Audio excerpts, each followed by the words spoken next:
Hey friends, thanks for jumping in on the Northwest Youth Podcast, where we're believing that the voices and experiences right here from the Pacific Northwest will equip our youth ministers and youth ministries to reach students and bring the hope of Jesus to our communities.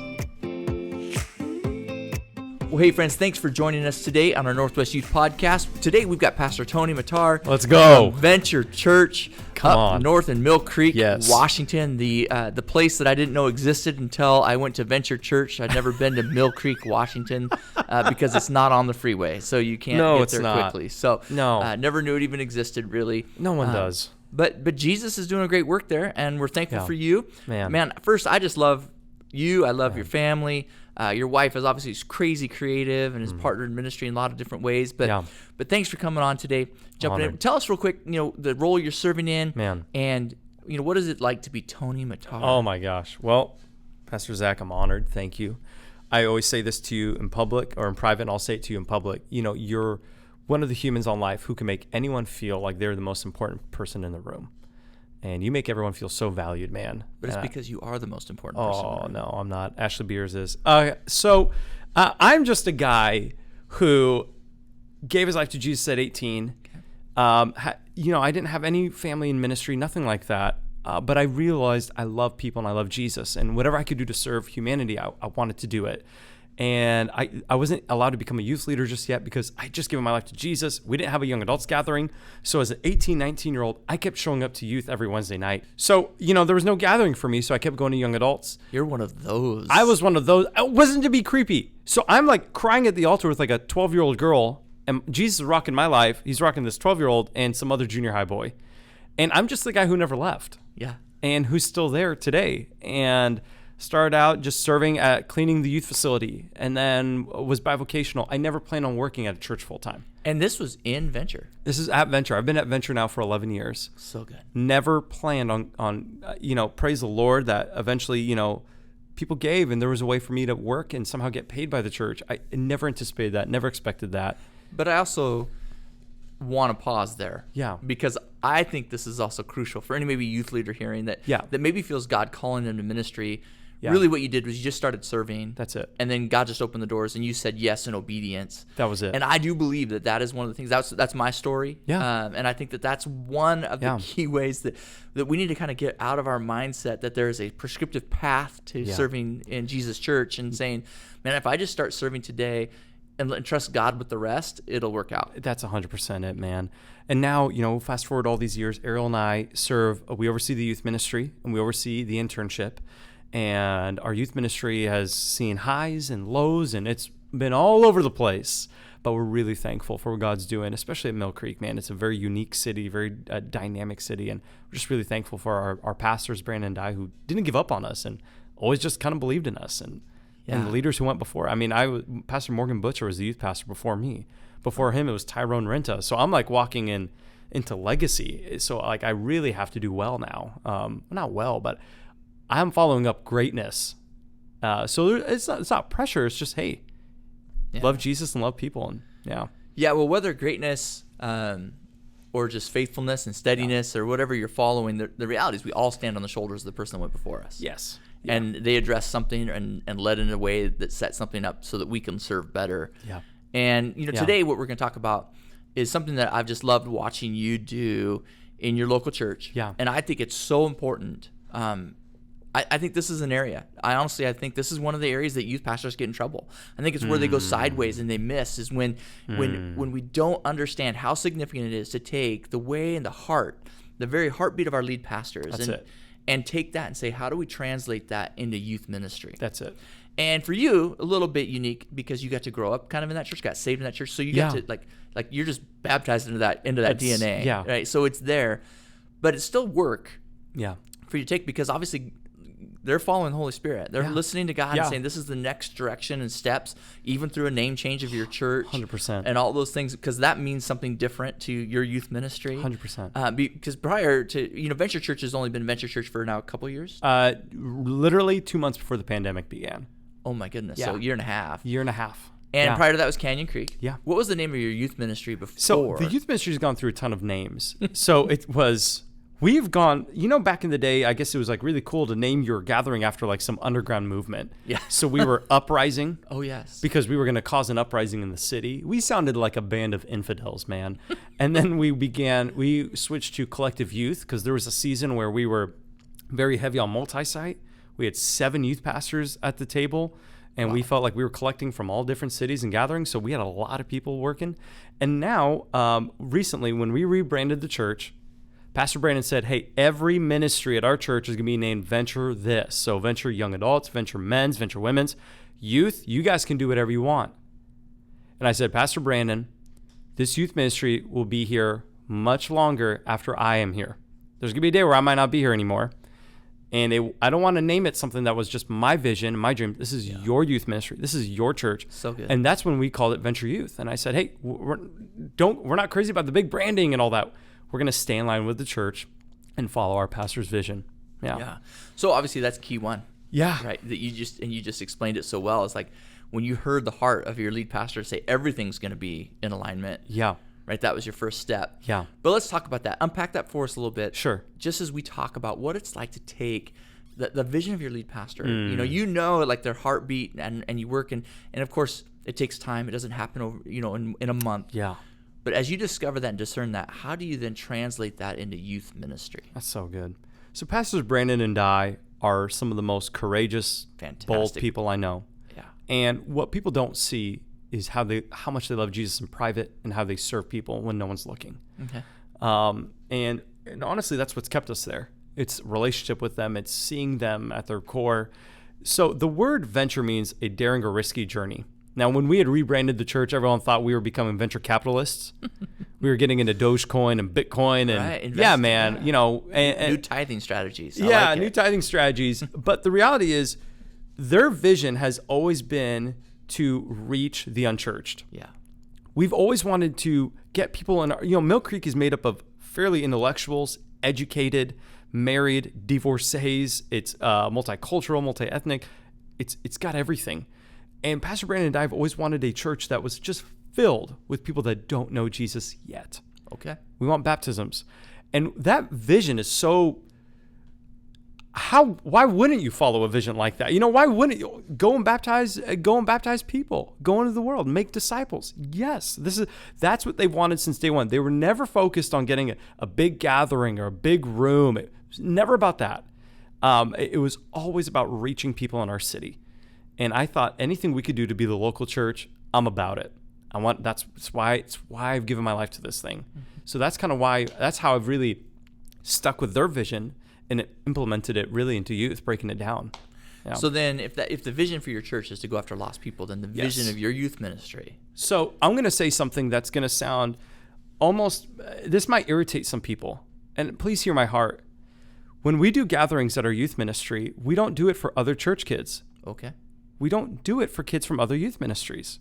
We do it for students in our city that don't know Jesus yet. Now, if someone comes from another youth ministry, we're not going to kick them out of the door. No, we're going to honor them. And I always say, hey, who's your youth pastor? Oh, I love so-and-so. They're the best. They're so good at what they do. Hey, man, whatever you could do to support them this season, you got to do it. So I try to make their youth pastor look like the hero. We really focus on reaching unchurched, unsaved people in our city. That's been the heartbeat of Venture Youth. And right now, it's been a challenge, especially with us not being allowed on school campuses. Oh boy. Social media is free marketing. So we are trying to use that. And how do you create that culture where for right now for a student, everything is reopened for them. So students who are attending our gatherings, it's because they're choosing to be there. Where during the pandemic, there was nothing else. They had to come, they chose to come because they're like, hey, I got nowhere else to go. Now it's like, how do we get people on mission, thinking mission, but also thinking through the lens of compassion and Jesus and love. And that's just been the dynamic of the bridge we've just been trying to build. Yeah. Well, when you talk about a youth ministry for lost students, yes, that means everything you do, your events, everything is structured, to draw people into a relationship with Jesus. Yep. And that is not creating the quote unquote youth group. Yes. Where for the church kids to come and hang out, but yet you obviously have church students that are engaged. Yes. And so you don't feel that they're at competition with one another? Never. So how do you balance that then? Because again, it's really good. As a youth pastor in a local church, I had the parents that would say, they want something for their kids to grow deeper in their 100%. discipleship. And yet we were also known as the youth ministry in town as the ones that had all the troubled kids, smoking weed in the parking lot, making out in the parking lot behind the shed. So, love it. So how did you navigate? The plus side is you don't have to doubt 1 second that your lead pastor's got your back. Yeah. Right. Because as long as you're building a youth ministry, it's in alignment with them. Yeah. Then you don't have to worry about that. They've got your back. So if the parents complain, they're going to fall on deaf ears because you're doing exactly what they want to do in the church. That's so good. But you still have to deal with it. So here's the thing. I wish we could do an episode. Maybe we should do an episode, if you bring me back later, on everything I did wrong the first 5 years. Bro, if I did that, it would take like 50, hours 50 on episodes. End. I used to view parents as a nuisance. Oh, man. Parents are our partners. Yeah. Pastor Brandon says this, hey, Tony, you work for me, but you work for the parents. Yeah. It's wisdom. And so what do parents ultimately want? To know that their kid is loved, that someone is pursuing them, and that there's room for them to have community and grow. Mm-hmm. So when we put on community events, like we did a turkey bowl yesterday, we recently... Wait, time out. Did you play? I didn't. I was on dad duty. Okay. Dad duty. Okay. Also, no one wants to see this run around a football field. I've seen you volleyball. You have, and it's atrocious. So everything we do, we've created this mindset. Everything is for others. Yep. Everything is for others. So we have small groups on Wednesday nights. We have community events. And it's still the local church kid gets to go to all these things. He or she's integrated. They're loved. But what we've tried to instill from the top down is say everything we do is for other people. Everything we do is for our city. Everything we do is for your friends. It's not just for us. Because when we start creating this consumer youth ministry, we become we become like this small youth group. And there's nothing wrong with the youth group, but we don't want to just stay at a size that we're like, hey man, we're okay if it's just us 5.